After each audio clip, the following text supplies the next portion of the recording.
Welcome, folks. We are going to get started here in just a sec once we get everybody in from the waiting room.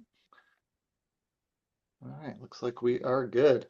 So welcome, everyone. I am Dr. Eric Russ, Executive Director of the Kentucky Psychological Foundation, which focuses on bringing trusted mental health information to the public. We co-host these webinars with Mental Health America Kentucky, and Hannah Brosnan, their Executive Director, is on with us today. We are happy to bring this webinar series to you all where we bring mental health experts to provide education and resources about a variety of mental health topics. We are excited to bring this one to you today. I am really excited about today's workshop and pleased to introduce our speaker today. I got to know Dr. Badour a bit when I worked in Lexington, and we're really fortunate to have her knowledge and expertise with us. So Dr. Christal Badour is a licensed clinical psychologist and associate professor of psychology at the University of Kentucky and founder of Science for Survivors, a public education, therapy, and consulting initiative that translates trauma research into accessible tools for healing. Clinically, she specializes in evidence-based trauma therapy and forensic assessment.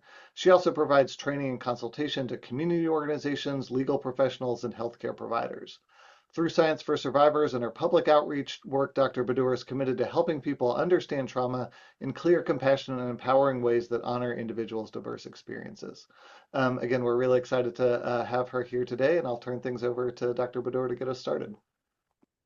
Thank you so much for that kind introduction, Eric. I'm really excited to be here today to share a little bit about what the science tells us about healing after trauma. I like to think about this as a little bit of like a trauma 101, if you will. And I want to talk a bit about what we understand regarding why people have the kinds of reactions that they have after trauma and what we know about how we can help. And I've tried to save some time in here for some conversation and questions at the end. Hopefully we'll have a nice chat today. So I want to start with this idea of will I ever feel like myself again? I feel like this is one of the most common questions that I hear from survivors of trauma who may be feeling like their life has changed in ways that they don't see ever getting back. People talk a lot about challenges of why can't I just feel better? Why am I so jumpy? Why do I keep feeling this way? And is there any hope for the future? And I hope that our conversation today helps to clarify a little bit why people experience the types of things that they do after trauma and what we know about how to support that. So we're going to start by talking a little bit about what exactly is trauma and what changes in the brain and the body, and the way that we view ourselves in the world as a result of these types of experiences. And then I'm going to talk a bit about practical tools, things we can actually use to help in recovering from trauma on our own and in our lives outside of the therapy space. But then also to talk a little bit about when is a good time to seek support and how to know when it's a good idea to reach out. And then a question that I actually get a lot is how can I support a loved one who's experienced trauma? We often provide information to people about, when you've experienced trauma directly, what kind of support do you need? But we all have people who love us and we all know people who've been impacted by trauma. So that's another piece that I hope to talk about today. I want to spend a minute to just talk a little bit about what I mean when I use the word trauma. Trauma is one of those terms that we hear used quite frequently now. I think we hear it in the news, we hear it on social media very broadly. And we're not always describing the same thing when we use this word. So we know that the language we use is really important. So to make sure we're all on the same page here. So researchers have a different goal when they're defining trauma than we do in everyday language. And there, what researchers are trying to do is come up with a common description of particularly the types of events that we agree as a research community. Although this is still, an ongoing discussion, but the types of events that we agree can lead to certain reactions that warrant study and treatment development and support in the context of therapy. And so, in that space, the science usually defines traumatic events as events themselves, particular experiences that can involve a variety of different things. Situations that involve life threat to oneself or others, serious injury or the threat of serious injury or harm, any type of sexual violation, and also the loss of someone that we care about, including losses due to violent or accidental situations. But that can be a little bit different than what we talk about in everyday language. When we use the word trauma, we're trying to describe not only our experiences, but the painful and distressing outcomes of those experiences, trying to communicate what can be lasting pain and impact from a wide variety of different types of events. That can include those that scientists describe as traumatic, but may also include other highly stressful or painful experiences. And I want to just say that both of these ways of talking about this really do matter. And it's important that we're clear about how we're thinking about this so that so that people in the general community, if they hear researchers say, well, only these things count as trauma, that might not really represent their experience. And so as we talk today, what I'm going to do is when I use the word trauma, I'm describing experiences, but then I want to use the term recovery or trauma responses to think about the painful impact that those things can have in people's lives. So, what actually does change when someone experiences traumatic events? One of the things we know is that traumatic events tend to overwhelm the nervous system, at least in the short term. And so, those subsequent survival responses that people have are actually the brain's way of protecting us from future situations that could be dangerous or harmful for us. And when we boil it down to the real purpose of our brain, it's to keep us alive. Our brain is hardwired at its most fundamental and basic to protect us. And so when we talk about trauma, it can be helpful to really think about three large systems in the brain. One is the alarm system. And you may have heard of this structure in the brain called the amygdala. It's a component of our brain's alarm system that's really important in trauma.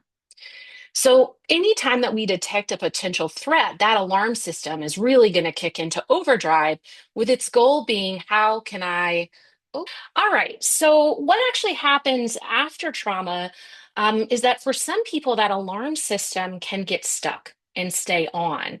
And I want to refer back to the question that we received there about, well, what happens when it gets stuck in the system, perhaps due to repeated trauma or due to the impact of a single trauma that may just really kind of keep that alarm system on. So, first, let's talk a little bit about what that looks like when we get stuck in that survival mode. It's really common that people describe this feeling of sort of always being on edge, always looking out for potential danger and threat, even when you're trying to relax. And that can look things like having racing thoughts or being irritable or jumpy. It's hard to focus. You just really can't relax, can't calm down, and can't bring your body to put itself in a sensitive state for things like sleep. And that can be really challenging and really taxing on the body and the brain over time, especially when this alarm system can stay on for months or years into the future. The other thing that we see happens is that that memory system that I mentioned that during a trauma is laying down memories in a different way than it does typically, that memory system can also get stuck working in overdrive. And after trauma, we know that the brain tends to struggle to file that experience as over, as something that actually happened in the past. And that's part of why the brain can keep trying to bring it up and trying to process it and make sense of what happened and help to prevent potential threat from impacting us negatively in the future. And that's why trauma memories sometimes can feel like they're in the present and not in the past. And that's because, again, our brain is actually trying to protect us. It's working really hard to understand and make sense of what happened. However, that can be really distressing when we're not sure how to make sense of that overdrive memory system. And then a third thing can happen is that sometimes that system actually starts to go into shutdown mode. What we know is that when our nervous system is overwhelmed, particularly for a long time, like if we've been stuck in that alert system for too long, our nervous system can actually shift into a shutdown mode to protect us. And in some cases, we see that when that happens, a lot of things that feel very outside of our control, because they are, we might start to feel numb or disconnected either from our surroundings or even from our own body. We can feel detached from other people, feel withdrawn. Things can seem kind of foggy or unreal or unclear to us. And that's all our brain's way of telling us that this is too much. I need to step back and help you calm down and bring down that over alert system. And in addition to these systems, we also see that over time, as these are continuing to be so activated in that sort of survival mode, if you will, is that trauma can actually change the meaning of our life as well. It can shift the way that we see ourselves, that we see other people, that we see the world, the ways we see our future, and the hopefulness we have for it, and can also make real changes in our view regarding our purpose, the meaning of our lives, and in some cases, our faith.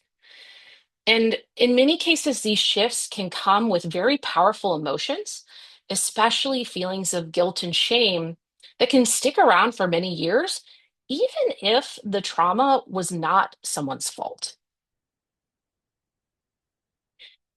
So, if you might be thinking about some of these things and recognizing perhaps these are things that I have felt, or I know loved ones in my life who felt these things, well, you can imagine how it can be really difficult to stay in a constant state of threat like that.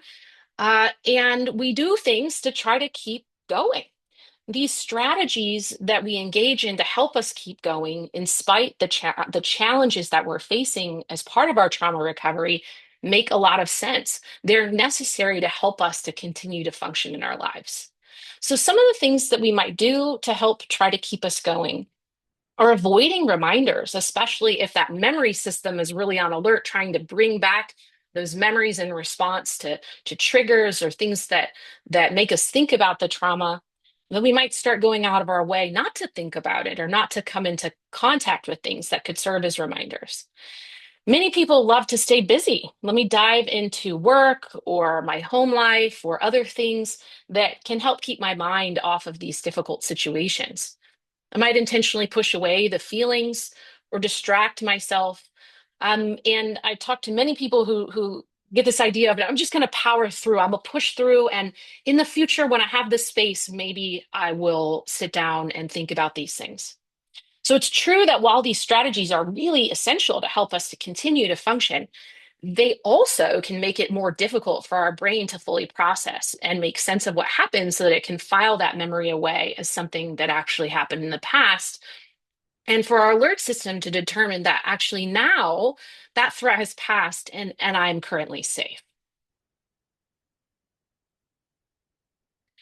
So now for the real question of how do we actually get beyond that survival mode? What actually does help?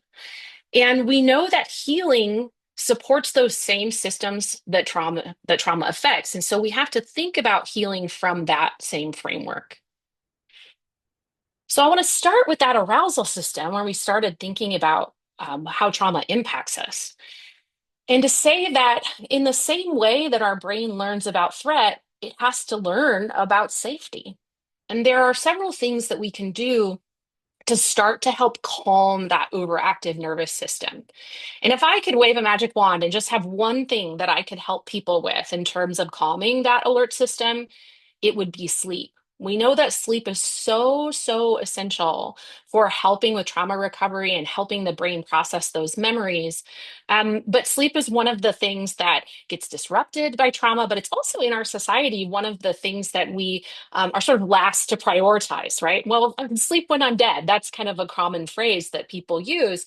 But in fact, it is so critical for recovery.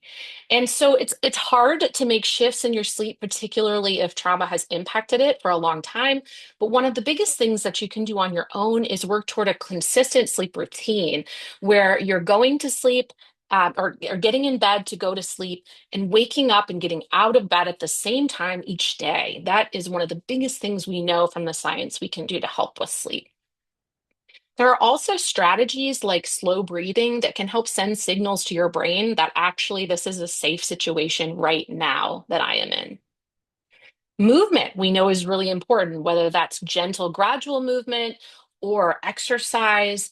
That sends a lot of chemical messages to our brain, reward related information, and also safety related information that can help us to calm that nervous system as well.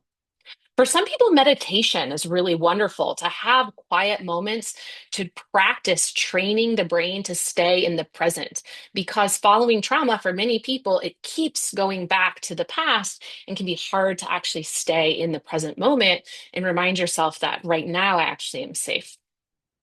We also know that actually spending time in nature, there's been a lot of research on this showing that just spending time in nature as little as 20 minutes can help reduce heart rate and blood pressure, and many of the physical sensations that show that our nervous system is kind of on that higher alert setting. And another piece I like to talk about is taking breaks from threat. We're constantly bombarded with information about stressful news situations, about chaos in our lives, conflict potentially with people in our lives. And sometimes we need to give our nervous system a break so that it can recharge and start to bring that system down. And what we know is that over time, that alarm system does start to quiet when our body repeatedly experiences safety. The other thing that's really important, speaking then to the memory system that goes into overdrive after trauma, is that it's really important for us to get to the point where we can turn toward the memory by choice rather than our brain turning us toward it. And so this looks different for each person. For some people, this might be talking with someone about what happened, whether that's a loved one or a therapist. It might be writing down your thoughts and feelings or the memory of what happened in a journal. It might also be just taking some quiet time when you have the space to feel the emotions that go along with what happened and allowing yourself to do that. But the key here is having the choice to turn toward what happened in your own way and at your own pace, because healing looks different for everyone. The goal here isn't to be thrown back in to what happened. It's to revisit your story in a way that gives your brain what it needs to actually make sense of what happened so that it can start to file that memory away as something that happened in the past rather than feeling like you're still here in the present. And we also talked about that shutdown mode. So, in particular, for many people, when they start to look toward that memory, they can get overwhelmed and they can find that that shutdown mode starts to take over. And so, it's really important, especially if you know that you are someone or someone you love tends to go toward that space of shutting down or checking out or feeling numb when they are approaching memories of what happened. It's also important alongside turning to that memory to have some strategies to help gently reconnect if you notice that that system starts to shut down. And the good thing is that we know that some small sensory experiences can help the brain really reorient to the present moment, especially if we can catch that it's happening early, if we have some tools on the front end so that it doesn't surprise us. So we talk about things like grounding, which may be a term that you've heard. But when we talk about grounding, what we mean is bringing yourself back into the present moment. So it can be as simple as something like I do this exercise with my young son when he experiences anxiety is a 5, 4, 3, 2, 1 exercise. So I have here on the slide, name 5 things you can see, but you can do 4 things you can hear, 3 things you can smell, 2 things you can taste, 1 thing you can touch. That's a great kind of concrete exercise that can help just bring you back to that present. We also know that changes in temperature can be really helpful. So holding an ice cold water bottle in your hand while you're in these difficult situations, or splashing cold water on your face if you find yourself starting to feel that system shutting down. Sometimes drinking warm tea or keeping something warm in your hand can be really helpful as well. Something as simple as pressing your feet firmly on the floor so you can feel that sensation of actually being present in the room. Slow, deliberate movement, standing up and walking around in the space. So, again, you can feel yourself connecting there. Sometimes connection with others can be really helpful. Texting, calling, sitting near someone who feels safe to you. Or even as simple as making eye contact can again help you come out of that memory and into the present moment when your nervous system is getting too overwhelmed. And in these moments, when you feel yourself starting to shut down, the goal isn't to force big feelings to be present. It's really to help your system realize, I'm here, I'm safe right now. And once we're feeling safe, then we can start to consider whether we might be ready to turn back at the pace that feels good for us to revisit that memory by choice. And as far as, I talked about the idea that over time, trauma can really shift the way that we see the world and the meaning that we make about it. And an important thing that we find is that over time, trauma can make our world feel smaller because it narrows our goals oftentimes to really one goal, which is stay safe, or and sometimes, keep my family safe or keep others safe. And while that's so important, it's not enough for a meaningful and full life. And so we find that trauma can really make life small and focused on safety, when we can start to get out of that survival mode, life expands. Um, and so we really want to encourage people to think about, even in times of healing and struggle, to think about staying in touch with your values and actually what are the parts in life that make life worth living. And so you might ask yourself these questions. What kind of person do I want to be? What matters most to me now in my life? And how can I act, even in small ways each day, to be in line with my values, even while I'm working through healing from trauma? Because both those things can happen together.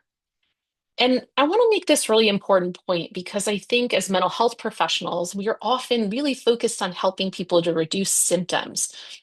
But recovery isn't just about reducing symptoms, it's about reclaiming meaning and working toward a life that feels full. And so, when can support be helpful for you? Well, if you find that some of these strategies on your own you've tried, and you're still finding that your world seems to be getting smaller or staying smaller than you would like, if you're finding that it's hard to function day to day or at night because of sleep, um, and perhaps nightmares or difficulties taking these thoughts out of your mind when you're ready to focus on something else, if you still feel like the past is happening to you now, if you're really feeling pretty disconnected from others and from yourself, if you find that feelings like guilt or shame really do feel pretty persistent and heavy in your day in and day out, especially if you start feeling hopeless about your future, or if you're finding that you're using strategies to help you get through the day that worry you, maybe you find yourself drinking more than you feel comfortable with to help get through the day or to sleep, just in one example. Um, and what I'd say here is that needing support doesn't mean you're failing. It's often a sign that your nervous system has been just carrying too much on its own for too long and might need some additional support and help. So, what can that support look like? Well, it doesn't have to be a one size fits all. Many people, when they think about trauma, they think about PTSD or post traumatic stress disorder. And then they might think about treatments that they've heard of that allow for processing of the trauma, to help them work through that. And that is wonderful and very helpful for some people. But for other people, there might be other strategies that would also be really helpful. So, a therapist might do something like talk with you about how your trauma is affecting you now, help you find strategies to manage stress around trauma to get through your day to day, um, help you find ways to calm that nervous system, to help improve your sleep, might help you work through those memories of what's happened in a systematic way so that it feels less overwhelming and a little bit like helps you to be able to tell that story on your own pace and in a way that feels comfortable for you if you feel like you haven't been able to get there on your own. A therapist might also help you to address those feelings of shame or guilt or self-blame that you may not have been able to process with someone else in your life or to really take a look at yourself. And it may be more focused on your relationships with other people, helping to strengthen your relationships and to build trust. For many people following trauma, it's very difficult to establish trust because people you may have trusted in the past may have harmed you, and that makes a lot of sense and can require help sometimes to work through. And then in some cases, trauma reactions you may be having may be helped with medication as well. But I really want to emphasize that support should be tailored to what you need at this particular time, not just to a particular diagnosis. And I think that's really important to keep in mind. So I want to talk a little bit about when someone you love experiences trauma.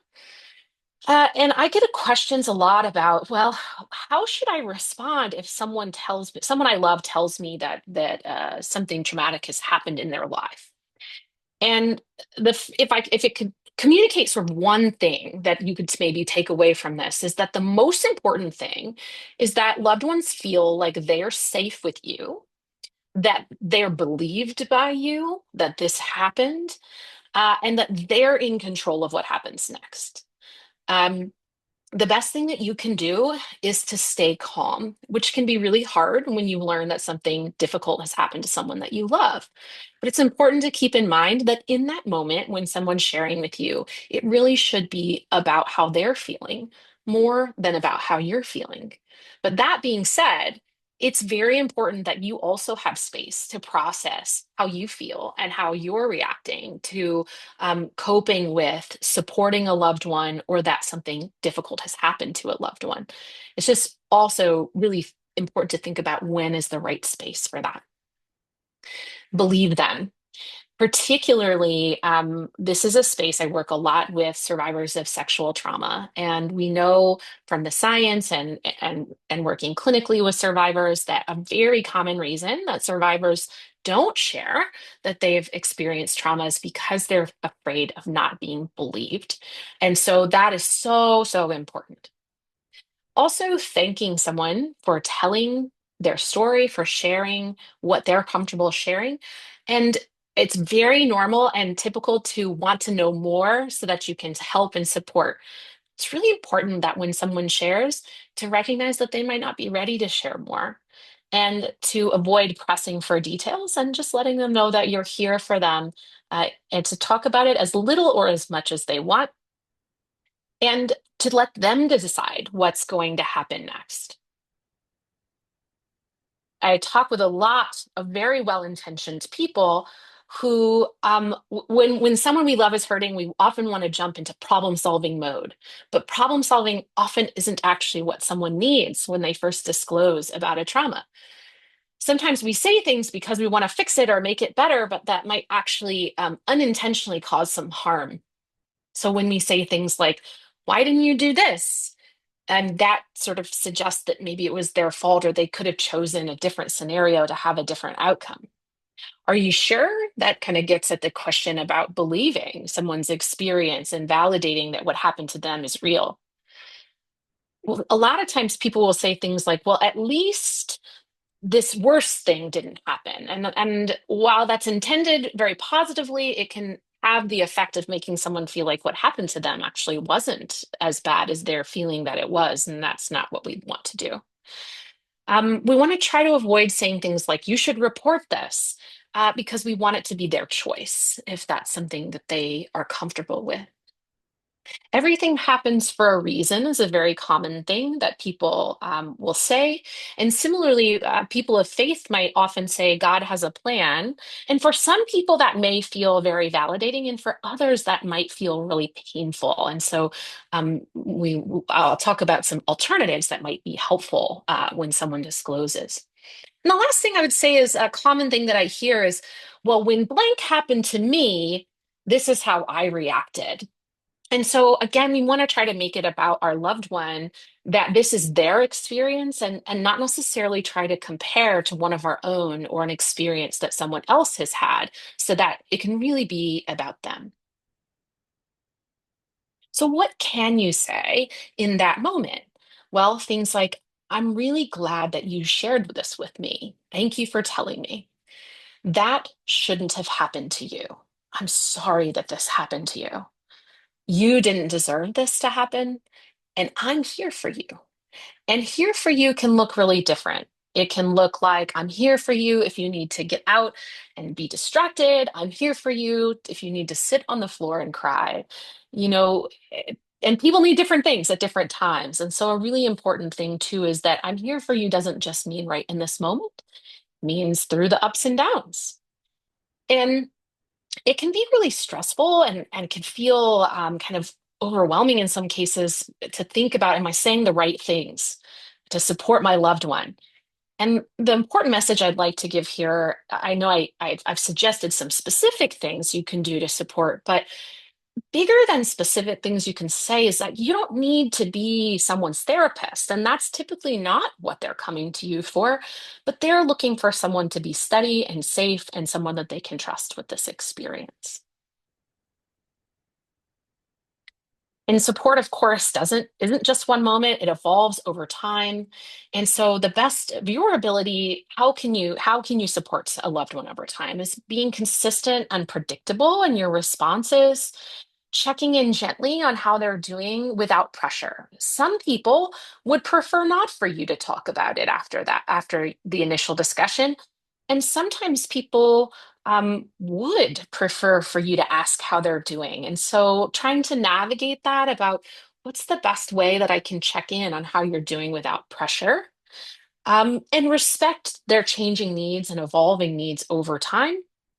Invite opportunities for connection in small, low pressure ways. The showing up continuing to show up, even when sometimes people say no frequently because they're struggling. And we miss the mark, we miss the mark with loved ones, and occasionally we miss the mark as therapists. And that's okay. When we do, the important thing is that we acknowledge it and we try to repair that and ask, what do you need? How can I better support you in the future? And it can be helpful to encourage outside support if it seems like that someone you love might really need that. And then a big piece is taking care of your own well-being. It can take a toll on you to love and support someone who's recovering from trauma. And so you need support as well so that you can continue to show up in your very best ways. And again, that steady, sort of flexible presence and support matters more than coming up with the perfect words. So what kind of resources and support do exist? I want to make sure before I stop and really spend some time to discuss these topics in more detail and answer questions, is just to give some actual kind of concrete supports here. So if anyone is ever in need of immediate support, I want to mention the 988 hotline number, which is a national support hotline that's available 24 hours a day. And if anyone is ever in immediate danger, of course, calling local 911. There are really wonderful resources that are available for trauma recovery that you can access on your own, particularly for families. The National Child Traumatic Stress Network is a wonderful resource. They have great information for people in the community about how do you talk to kids and families about trauma. The National Center for PTSD has a lot of materials that were developed for veterans, which can be helpful. Actually, not only for veterans, they have a lot of resources and information about treatment of PTSD in particular that's publicly available on their website. So if that's something that's relevant to you, you could definitely check that out. And then there are a number of, it can be very hard to find the right therapist. So I want to mention, like, if you're thinking about professional help, how do you find the right match for you? There are several therapist directories that you can take a look at. So istss.org has a therapist directory. That's the International Society for Traumatic Stress Studies. So these are professionals who all have expertise in trauma. emdria.org is eye movement desensitization and reprocessing therapy, which is a treatment for PTSD. They have trained providers there on their website. TFCBT, trauma focused CBT, is a treatment approach for youth who are struggling with trauma recovery. And they have a number of therapy providers on their list as well around the country. And then CPT for PTSD.org. CPT, or cognitive processing therapy, is a well-established treatment for PTSD, and they have a whole list of providers as well. So those are some trauma-specific options. And then you can also search on things like Psychology Today or the KPA, or if you happen to be joining us from outside of Kentucky, your local state psychological services organization have provider locators as well, where you can find a therapist who specializes in trauma. And then lastly, if you have questions after our presentation today or would like to find more information or talk with me after, you can visit my website at scienceforsurvivors.com. And you can also email me at drbadour@scienceforsurvivors.com. So before I open up for discussion, I'd like to just end here by saying, if you were to take away one thing from some of the conversation today, I hope what you'll take away is that nothing about your trauma responses mean that you are broken.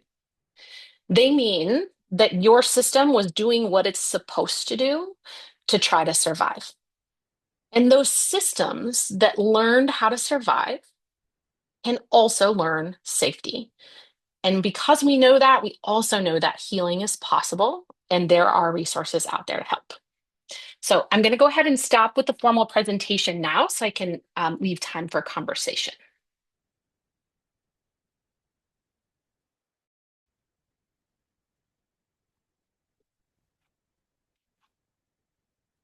That was really great. Thanks again, Dr. Badour, for that. If folks want to put Yeah. questions, comments in the chat, we'll get through those and get those to Dr. Badour. Um, Maybe start with that the first question that was in there, and a little bit on sort of how trauma that happens early in life might affect people differently or the same, and how to think about that. Definitely. Definitely. Yes. So the question was, how can we bring ourselves out of the situation if we're suffering from long childhood trauma and we become more sensitive or reactive to um, absorb other people's uh, negativity or behaviors? And what I'd like to say about that is that, you know, when we're small, we learn, as we're growing up, we learn a lot of really important things about how the world works, how relationships with other people work, how to interact with others, what our healthy relationships look like. And that is it is can be difficult if the experiences you had in childhood didn't weren't able to lay a strong foundation for feeling safe and navigating relationships. It makes a lot of sense why that can be really hard to do as an adult. And so, if you're finding that that is a challenge for you, sometimes it can be really helpful to work with a professional to help kind of manage some of those skills that how to navigate relationships, how to recognize whether a relationship can be healthy or not, how to practice feeling comfortable and safe to express what your needs look like. And we find that for many people who've experienced trauma early in childhood, I talked about that kind of shutdown system that tends to kick in when we're feeling maybe overwhelmed. And that's more likely to happen for people who've experienced early childhood trauma or repeated trauma, where that alert system has been going for a very long time. And so sometimes some of those additional skills to help navigate that can be really, really helpful for people, particularly who've experienced childhood trauma.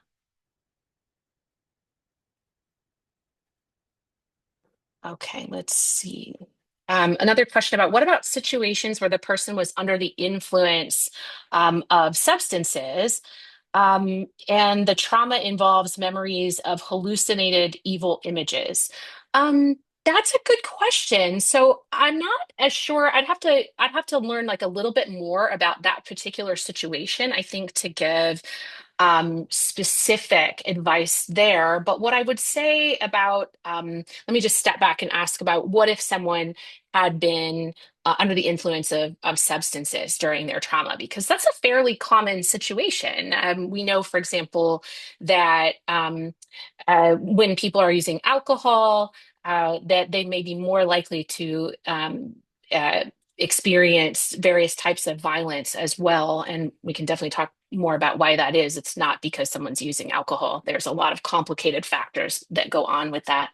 Um, and what we know following that is that one is that memories look a lot different, right? Because if you are intoxicated, the way that your brain's processing memories and making sense of it looks really different.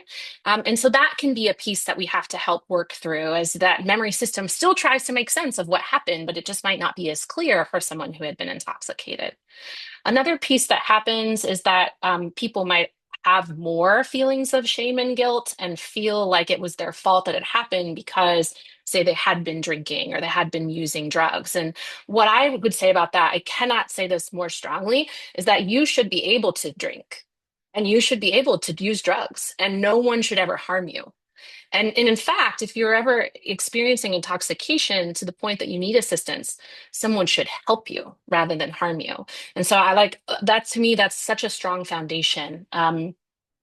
And so if substances was part of the picture around what happened when you experience trauma, that's something that a therapist can definitely help you work through and make sense of, um, how to address that.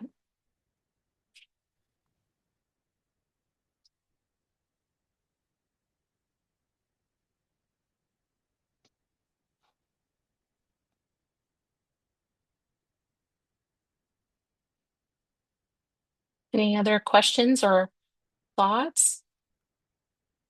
Maybe one other thing you could talk about for just a minute is I thought you did a great job at the end talking about some different resources, but Yeah. sort of how to know if something is helpful or how to know, if a therapy Mm, is helpful or yeah. not, and how to think through some of those things. Oh, what a wonderful question. Well, I think this is so important right now because, at the beginning of the presentation, I talked about how trauma is something that everyone is talking about in lots of different settings. And in particular, I think there's a lot of discussion about trauma recovery and options on like social media, that type of thing. And there are some really great resources, and then there are some resources that really don't have any evidence that's grounded in science. Now, just because something hasn't been rigorously tested in research studies doesn't mean that it won't work. But um, if you have sort of one option, right? Many people are only going to seek therapy one time. And if you're looking for help, you want to know, like, what's the best option that's most likely to help me?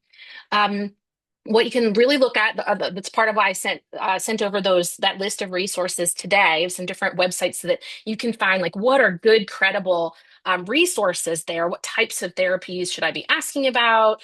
What type of therapist should I be asking for? But the other thing I would say in terms of how can I know if maybe what people are talking about might not be helpful for me, because I think that's just as important. One of the big things I see is that anytime you see someone sort of over-promising, I think that is a sign that that might not be the best resource potentially. Um, because just like in all sort of wellness spaces, people have solutions that are going to fix the problem, feel better in 10 days, like that kind of thing. And I think while healing absolutely can happen and doesn't have to be, you can see improvement. We know from the science in a fairly short period of time from a variety of different difficulties and symptoms. It's not going to be an overnight thing. Recovery from trauma is hard. And so if you see people promising the world or hearing things that say this thing can fix everything, that's a place where you might be a little bit suspicious, and you might want to look around a little bit to see, does this seem really credible, or does this have any research to really support that this is something that could be useful for me? Great.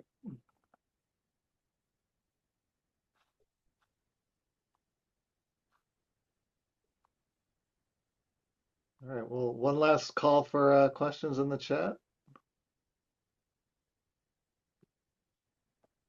And if not, folks in the chat can see I put the links to some of those resources that Dr. Badour mentioned at the end, including her Science for Survivors website, so you all can reach out. And really appreciate everybody being here and being with us. And again, on behalf of the Kentucky Psychological Foundation and Mental Health America Kentucky, we're really happy to have you here today. So thanks, Dr. Thanks Badour. so much for having me. Thanks, everybody. Thank you so much.